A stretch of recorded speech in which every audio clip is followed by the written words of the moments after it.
Pertanyaan ini benar-benar cukup mengganggu dan benar-benar menarik banget untuk dibahas, di mana ada teman-teman yang nanya di video sebelumnya terkait dengan keberadaan dari Arishem the Judge, Celestial, Eternals dengan kekeosan yang udah ada gitu. Bahkan di Thunderbolt End Credit Scene Marvel One, Fantasy Four udah mulai datang ke realitas dari kita Universe Earth 616.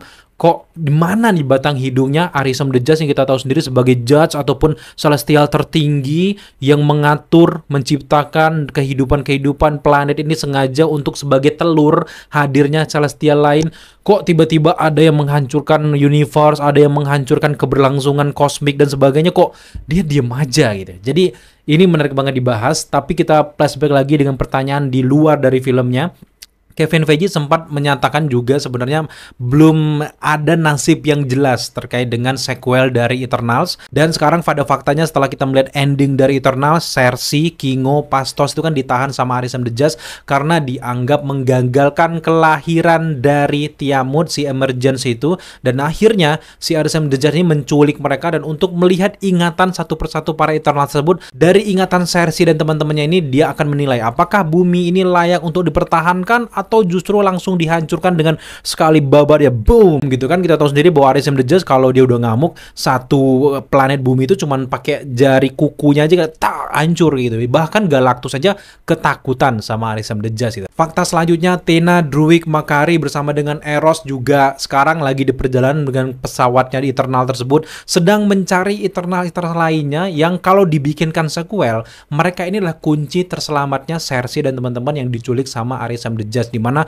semua Eternal di seluruh antar galaksi ini akan dikumpulkan dan akan melawan Arishem the Judge gitu. Meskipun bukan yang lawannya beneran, tapi mungkin dengan beberapa intrik-intrik politik, mungkin perlawanan sedikit demi sedikit bisalah ngalahin dan menyelamatkan Cersei dan teman-temannya. Belum lagi Dan Whitman yang udah megang pedang Ebony Blade-nya itu, di mana ada juga Blade di sana suaranya yang digadang-gadang akan masuk ke MCU di dunia supranaturalnya. Ini nggak tahu nasibnya gimana. Sedangkan di dalam komiknya Dan Whitman ini akan menyelamatkan Cersei, bla bla bla, panjang banget ceritanya. Tapi di video kali ini gue nggak akan berteori juga berspekulasi terkait dengan nasib dari Eternal 2, karena memang sejauh ini nggak ada keterangan apa-apa dari Kevin Feige, kecuali dia bilang bahwa Eternal ini walaupun kita nggak ngerjain, mereka masih ada loh gitu. Sebenarnya ada clue dari sana, tapi untuk memastikan keberlangsungan dari Eternal yang kedua agak berat memang. Tapi emang desas-desus rumor yang udah mulai kedengaran di kuping gue, kalau teman-teman juga mungkin ngikutin beberapa Marvel News, sempat mengatakan bahwa setelah multiverse saga ini nantinya mereka akan fokus dengan dunia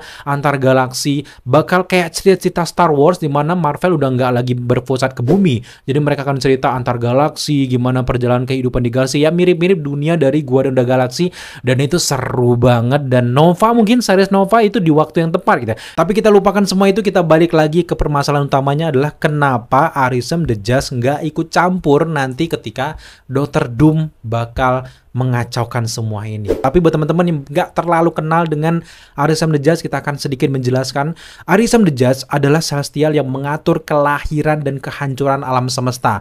Ia ini menjaga siklus alam kosmos, termasuk kelahiran bintang, planet, dan juga celestial yang baru. Jika konflik besar seperti Avengers, Doomsday, juga Secret Wars memicu kehancuran multiverse, penghentian kelahiran planet, dan juga manipulasi realitas besar-besaran, maka itu akan dianggap oleh Arishem the Judge sebagai pelanggaran kodrat kosmik. Dan di titik inilah kalau teman-teman mau nanya apakah dia melakukan perlawanan, nah kalau memang akhirnya ini membuat nggak bisa lahirnya planet-planet, jelas Arishem the Judge akan ikut campur dan akan melawan Dr. Doom. Tapi pertanyaannya, ketika Dr. Doom lawan Arishem the Judge yang levelnya udah kayak gitu, kalau kita mau compare dari ukuran itu nggak mungkin menang gitu. Tapi kalau dalam komiknya juga sempat diceritakan Beyonder justru pangkatnya dan juga kekuatannya lebih tinggi lagi daripada Arishem the Judge. Jadi Arishem the Judge itu takut dengan Beyonder. Di satu titik Dr. Doom itu lewat Molecule Man, dia bisa menyerap kekuatan dari Beyonder. Di cerita komiknya, ketika si Dr. Doom jadi God Emperor Doom, Arishem the Judge ini nggak bisa ngapa-ngapain dan dia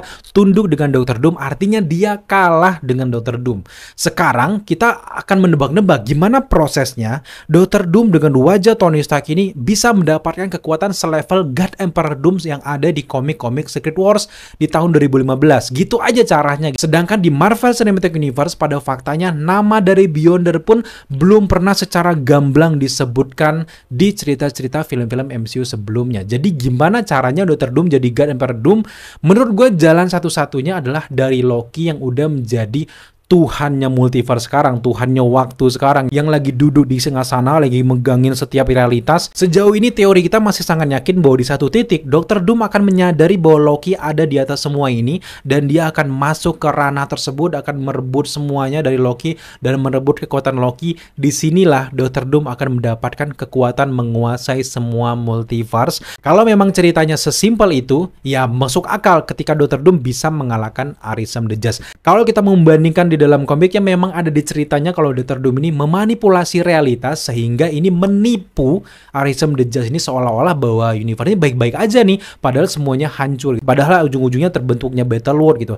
Dan itu sebenarnya tipu daya dari Dr. Doom. Jadi kemungkinan besar kalau memang mau apple to apple antara Arisem the Just dan juga Dr. Doom, ya yang paling maksimal adalah Dr. Doom selama ini menutupi semua kehancuran dari Arisem the Just dan juga para Celestial lainnya sehingga nggak terdeteksi. Karena memang pada faktanya di setiap realitas itu udah pasti ada Celestial yang sangat kuat. Gimana si Dr. Doom memanipulasinya ya kita lihat aja nanti gitu. Tapi kalau kita mau tarik jauh lagi keluar ruang dan juga waktu, levelnya udah di tempat Hugh Remains kayak gitu, mereka udah bukan lawannya lagi tentang makhluk-makhluk yang ada di suatu branch timeline. Level kekuatan mereka sekarang adalah apakah bisa mempertahankan universe alternatif ini atau enggak, menghancurkan apa enggak gitu. Kalau teman-teman nanyain kemana Arisem the Just kok nggak bisa membela si kehancuran dari multiverse dan juga sebagainya gitu. Sedangkan si TV aja menghancurkan setiap universe alternatif ini aja, si Celestial diam aja gitu, karena mereka nggak tahu menau gitu. Sebenarnya juga para Celestial ini pada faktanya sifat mereka itu nggak mau ikut campur urusan-urusan makhluk yang ada di dalam alam semesta, karena memang pada awalnya ini adalah urusan kecil. Sedangkan Eternal aja itu kan konsep mereka dikirim ke bumi itu untuk menilai, untuk memantau, untuk mencatat apa yang terjadi gitu. Dan ketika di 100 tahun kemudian barulah datang lagi Celestial, Arisem gitu, gimana? Udah matang belum nih bumi? Udah mau siap lahir belum gitu? Ketika mau siap lahir dipanen, kayak memanen aja gitu, kayak nanam-nanam jagung aja kayak gitu. Dan mereka nggak akan ikut campur dengan urusan-urusan kroco-kroco kayak gitu. Sedangkan Thanos aja kan dijelaskan bahwa mereka ikut campur karena mereka cuma menilai aja. Ternyata para Avengers mampu nih melawan kekuatan dari Thanos ini menggunakan konsep perjalanan time travel dan sebagainya gitu. Karena memang meskipun mereka menggunakan konsep time travel, Eternal pun nggak sadar karena mereka udah ribuan tahun ada di bumi ini, di zaman purba mereka udah ada. Jadi walaupun para Avengers ini kembali ke masa lalu, itu nggak terlalu ngerusak tatanan waktu menurut mereka. Dan mereka yang terpenting adalah di masa depan bumi ini bisa dipanen untuk kelahiran Celestial lainnya seperti Tiamut yang konsep kejadian emergence yang kita lihat di film Eternal itu. Jadi ketika Dr. Doom dan juga beberapa Avengers berkelahi Pak Big Book kayak gini, mereka nggak akan ikut campur gitu. Barulah mungkin setelah itu melihat, waduh, bumi hancur, incursion terjadi. Waduh, ini baru mereka setelah itu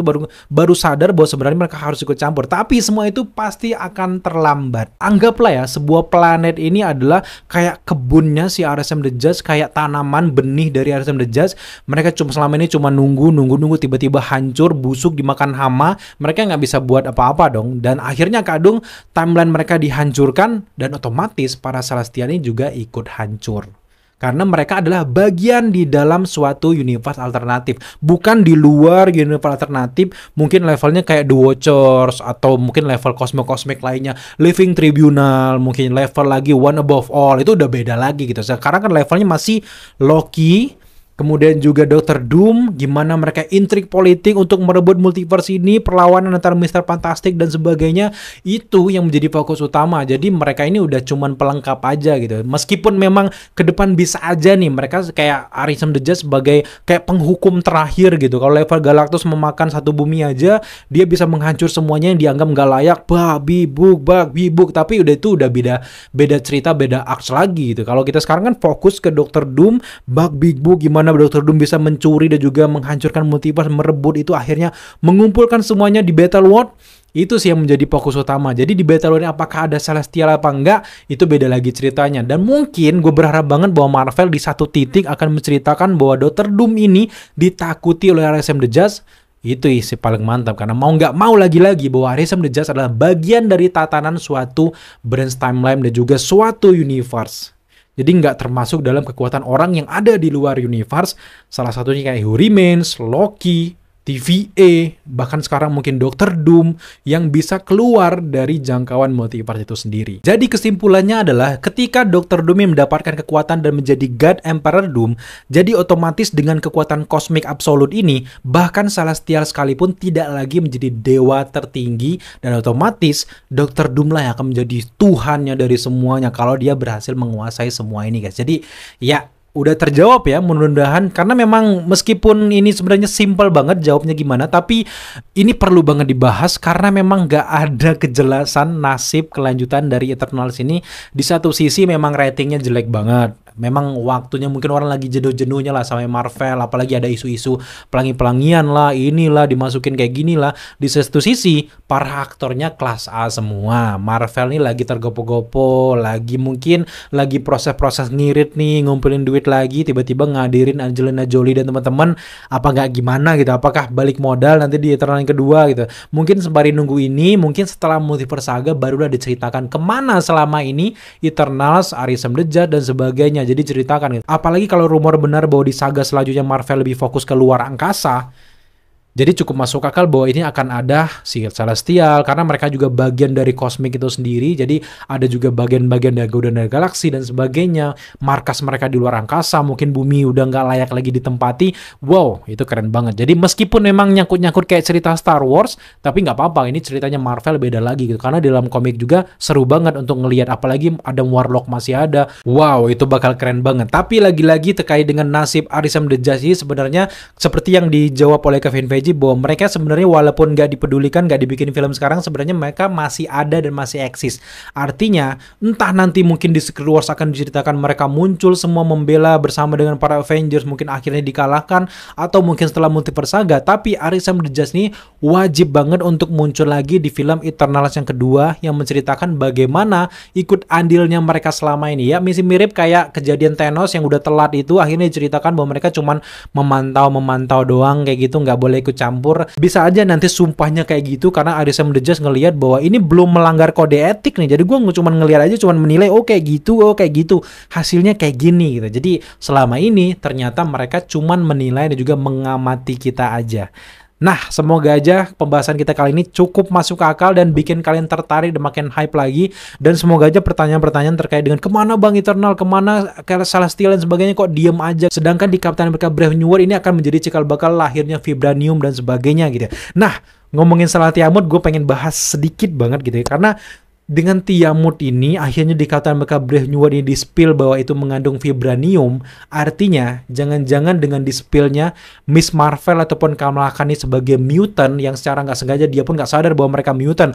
Orang tuanya pun kayaknya nggak ada darah-darah mutant sama sekali gitu. Jadi gue berasumsi sejauh ini kalau memang mereka mau menggunakan properti dari Eternals kayak Tiamut yang ada di Captain America Brave New World, jangan-jangan kelahiran dari mutant di MCU gara-gara radiasi dan juga beberapa hal-hal yang berkaitan dengan bangkai si Tiamut tersebut yang akhirnya membuat orang-orang tercemar dan anak mereka akan mengandung mutant gitu. Itu baru teori sekilas gue aja. Semoga ke depan gue bisa jabarkan lagi dan akan jelaskan ke kalian semuanya gimana urutan-urutan yang lebih masuk akal dari teori ini, guys. So, buat teman-teman yang suka dengan teori pembahasan kita terkait dengan Marvel, gimana hype kita ke depan terkait dengan Fantastic Four, Avengers, Doomsday dan juga Secret Wars, pastikan kalian subscribe, like, komen dan share karena ada banyak banget materi-materi seru yang selalu bakal gue bahas setiap harinya. Jadi jangan sampai ketinggalan. Ayo kita ngumpul bareng. Buat para fans Marvel juga yang udah lama nggak ikutin lagi Daily Screen, kita besarin lagi channel ini. Jadi buat teman-teman yang belum subscribe, ayo bantu kita subscribe untuk supaya channel ini jadi besar lagi, guys. So thank you buat teman-teman udah menyaksikan update kita kali ini. Hari ini cukup seru update-nya. Jadi buat teman-teman yang mau update selanjutnya, tunggu besok kita akan update. So sampai jumpa di daily update selanjutnya.